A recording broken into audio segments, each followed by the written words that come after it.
اور میں اس کو اللہ تعالیٰ کی طرف سے اسی طرح خرچ کروں جس طرح سے وہ شخص کر رہا ہے۔ وہ شخص ایک تو اللہ تعالیٰ کی خوشنودی کا سامان کر رہا ہے کہ اسے کہا ہے کہ تم اللہ کے راستے میں خرچ کرو، میں خرچ کر رہا ہوں۔ دوسرے اس کی جو مخلوق ہے دنیا کے اندر، جو محتاج ہے، جو مسکین ہیں، جو یتیم ہیں، جو اسیر ہیں، جو مریض ہیں، جن کا کوئی آسرا نہیں، جن کا کوئی سہارا نہیں، ان کا سہارا بنے، ان کی مدد کرے، یتیموں کے سر پر ہاتھ رکھے۔ دوسری چیز یہ کہ وہ مال جو ہے اس پر وہ رش کرے کہ یا اللہ جو تو نے اس فلاں شخص کو عطا کیا ہے وہ مجھے بھی عطا کر۔ یعنی دنیا کی کوئی اور چیز جو ہے وہ اس قابل نہیں ہے کہ اس کے لیے آدمی کے دل میں یہ تمنا ہو کہ فلاں چیز جو ہے مجھے بھی ویسے ہی حاصل ہو، بلکہ وہ ایک تو علم ہے قرآن مجید کا، اور علم جو ہے وہ یقوم بھی اس کے ساتھ وہ کھڑا، اس کو وہ قائم کرے اور قائم ہو، اس کو پڑھے، اس کو پڑھائے، اس پر عمل کرے اور اس پر لوگوں کو عمل کرنے کی تلقین کرے۔ دوسرے دولت وہ کمائے حلال کے ذریعے سے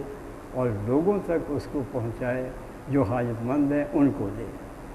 تو اب یہ دیکھیں کہ ہم نے کس طرح سے ان چیزوں کو نظر انداز کر کے اپنے آپ کو خراب کر لیا ہے۔ اب ہمارا مقصد یہ ہے کہ ہم دوسروں سے دولت میں آگے بڑھ جائیں، لیکن اس لیے نہیں کہ اس کو اللہ کے راستے میں خرچ کرنے کے لیے نہیں، بلکہ اس لیے کہ ہم کوئی زرداری بن جائیں، کوئی فلاں بن جائیں، اتنی دولت جو ہے ہمارے پاس کھرب روپیہ ہو جائے، کسی نیک کام کے لیے نہیں بلکہ دولت مند کہلانے کے لیے اور عیاشیوں کے لیے، اپنے جو ہیں سہولتوں کے لیے، اور اپنے آپ دنیا پہ دھوسے مارنے کے لیے کہ ہمارے پاس اتنی دولت ہے، اور اپنے دوسرے لوگوں سے، ملک کے دوسرے باشندوں سے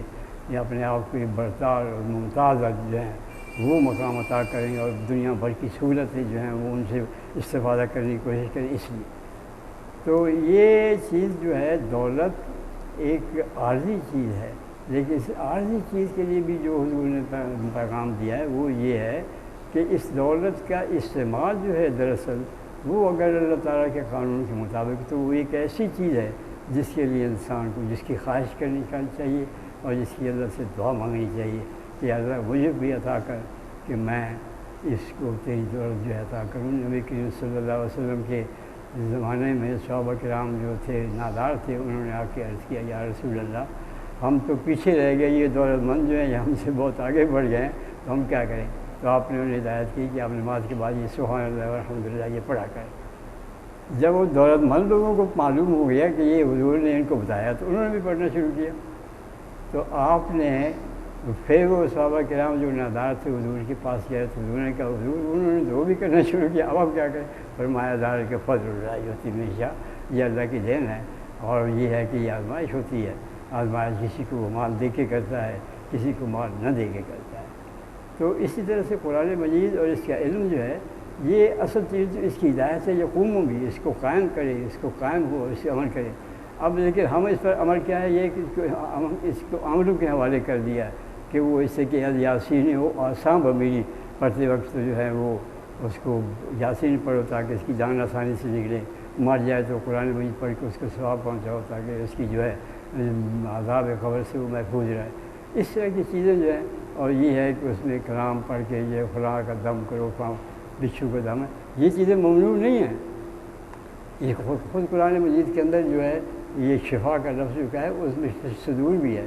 اور یہ ہے کہ یہ ہماری بعض جسمانی تکالیف کو یہ بھی دور کرتا ہے۔ خود نبی کریم صلی اللہ علیہ وسلم کے زمانے میں بعض صحابہ باہر گئے تو وہ جنگل میں تھے، ان کے پاس کوئی چیز نہیں تھی، وہاں ایک ڈیرا تھا اس پہ گئے تو انہوں نے کھانا مانگا، انہوں نے نہیں دیا تو مایوس ہوئے۔ کچھ دیر کے بعد وہ ان میں سے کسی آدمی کے وہ جو ڈیرے والے تھے ان کی کسی آدمی کو بچھو نے ڈس لیا۔ اب ان کے پاس تو اس کا کوئی علاج نہیں تھا، کہ وہ لوگ آئے تھے وہ تو اچھے لوگ معلوم ہوتے تھے، ان سے معلوم کریں کوئی دم درود کوئی منتر شنتر کوئی کرے۔ ان کے پاس کیا کہنا کہ ہاں لیکن تم نے ہماری میزبانی نہیں کی، ہم یہ چیز لیں گے تم سے تو پھر کریں گے ہم۔ خیر انہوں نے اس پر راضی ہو گئے، بکری جو کچھ انہوں نے دیا نہیں کیا،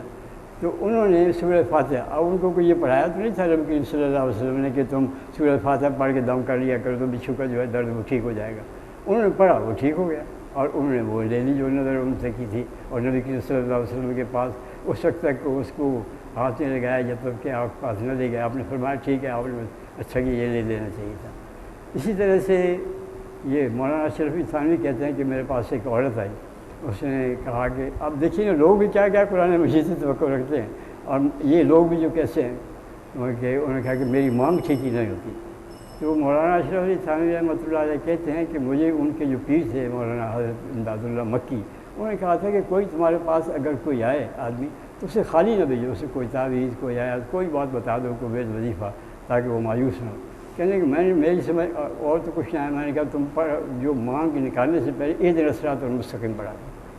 کہتی ہے وہ بعد میں آئی، کہنے کہ میں نے اہدنا الصراط المستقیم پڑھا اور پہلی دفعہ میری مانگ ٹھیک ہو گئی پہلے کرنے سے۔ اس لیے رکھو میرا بہت تجربہ ہے اس کا، وذکر ربک اذا نسیت وقل عسى یهدی ربی لاقرب من هذا رشدا۔ یہ آیت پڑھ کے اگر آپ کی کوئی چیز گم ہوئی، کوئی چوری نہیں ہوئی، کوئی لے نہیں گیا، ضائع نہیں ہو گئی، آپ کی رکھی ہوئی چیز آپ بھول جائیں تو آپ کو مل جائے گی۔ بارہا اس کو آزمایا اور بعض دوسرے دوستوں نے بھی آزمایا، تو یہ اثر موجود ہے، لیکن اس کے نزول کا یہ مقصد نہیں ہے کہ اس کو ہم تعظیم